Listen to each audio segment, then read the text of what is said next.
পাকিস্তানৰ পাছত বাংলাদেশকো আঁতৰালে IPLৰ পৰা। IPLৰ মেগা নিলামত কোনো দলে ক্ৰয় নকৰিলে বাংলাদেশী ক্ৰিকেটাৰক।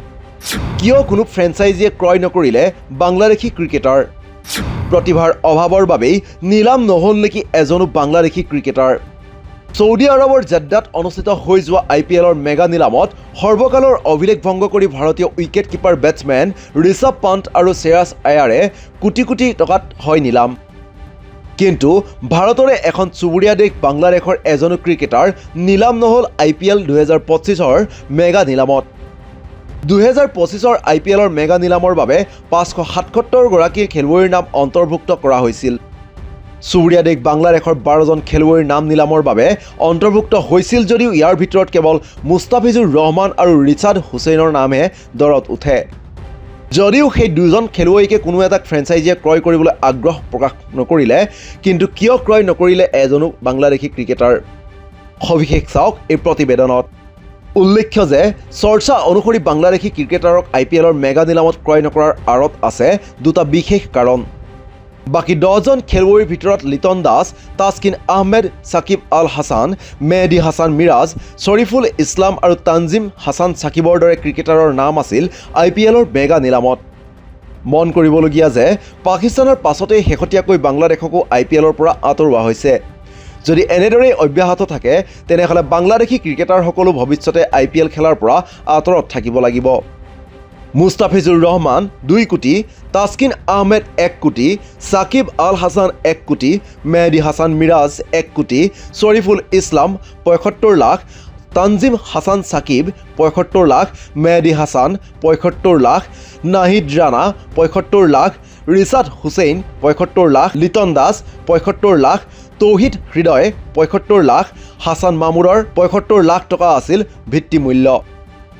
IPLৰ প্ৰথম ছিজনত অৰ্থাৎ 2008 চনত পাকিস্তানৰ 11জন খেলুৱৈয়ে খেলিছিল IPLত। এই ছিজনৰ পাছত ভাৰত আৰু পাকিস্তানৰ সম্পৰ্ক ভাল নোহোৱাৰ বাবে আৰু ৰাজনৈতিক উত্তেজনাৰ বাবেই পাকিস্তানী খেলুৱৈক পৰৱৰ্তী IPLত খেলিবলৈ সুযোগ দিয়া নহ'ল। এইদৰে পাকিস্তানী খেলুৱৈসকলে প্ৰথম আৰু শেষবাৰৰ বাবে IPLৰ প্ৰথম ছিজনতেই যি খেলিবলৈ সুযোগ লাভ কৰিছিল।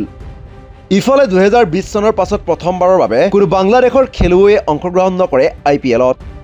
ইয়াৰ পাছতেই বহুতেই অনুমান কৰিছে শেহতীয়াকৈ ভাৰত আৰু বাংলাদেশৰ মাজৰ সম্পৰ্ক ইয়াৰ মূল কাৰণ। অৱশ্যে বাংলাদেশ ক্ৰিকেট বোৰ্ডে বাংলাদেশী খেলুৱৈৰ মাজত প্ৰতিযোগিতামূলক ক্ষমতাৰ অভাৱৰ প্ৰধান কাৰণ বুলি উল্লেখ কৰিছে। দ্বিতীয় কাৰণটো হ'ল বাংলাদেশ ক্ৰিকেট বোৰ্ডে NOC অৰ্থাৎ নো অবজেকশ্যন চাৰ্টিফিকেট দিবলৈ অনিচ্ছুক। ইয়াৰ বাহিৰেও বাংলাদেশে IPLৰ মাজতে ছিৰিজ অনুষ্ঠিত কৰে আৰু IPLৰ মাজতে খেলুৱৈসকলক ছিৰিজৰ বাবে দেশলৈ আমন্ত্ৰণ কৰে। এয়াও এক কাৰণ হ'ব পাৰে IPLৰ দলে বাংলাদেশী ক্ৰিকেটাৰক বাছনি নকৰাৰ। বিগত বছৰত চেন্নাই ছুপাৰ কিংছৰ হৈ মুস্তাফিজুৰ ৰহমানে উন্নত প্ৰদৰ্শন আগবঢ়াইছিল যদিও IPLৰ মাজভাগতেই মেচ এৰি দেশলৈ যায়। ইয়াৰ উপৰি আফগানিস্তানৰ খেলুৱৈসকলৰ উন্নত প্ৰদৰ্শনৰ বাবে কোটি কোটি টকা নিলাম হৈ শেহতীয়াকৈ প্ৰতি বছৰে IPLত খেলিবলৈ সুযোগ লাভ কৰিছে। বিগত বছৰত মুস্তাফিজুৰ ৰহমান আছিল 2024 চনৰ IPLত স্থান লাভ কৰা একমাত্ৰ বাংলাদেশৰ খেলুৱৈ।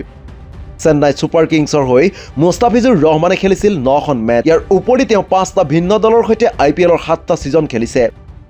এক আকৰ্ষণীয় ট্ৰেক ৰেকৰ্ড থকাৰ পাছতো মুস্তাফিজুৰ ৰহমানক IPLৰ পৰা বাদ দিয়াটো আশ্চৰ্যজনক। অভিজ্ঞ বাংলাদেশী ক্ৰিকেটাৰ তথা দীৰ্ঘদিন ধৰি IPLত অংশগ্ৰহণ কৰা সাকিব আল হাছানো হতাশাজনক ফলাফলৰ সন্মুখীন হ'বলগীয়া হয়। বিগত বছৰৰ মিনি নিলামত নিবিদা নোহোৱাৰ পাছত এই বছৰ সাকিবে আন এক বিপৰ্যয়ৰ সন্মুখীন হ'বলগীয়া হয়। আনকি তেওঁ IPLৰ শ্বৰ্ট লিষ্টতো স্থান লাভ কৰিব নোৱাৰিলে।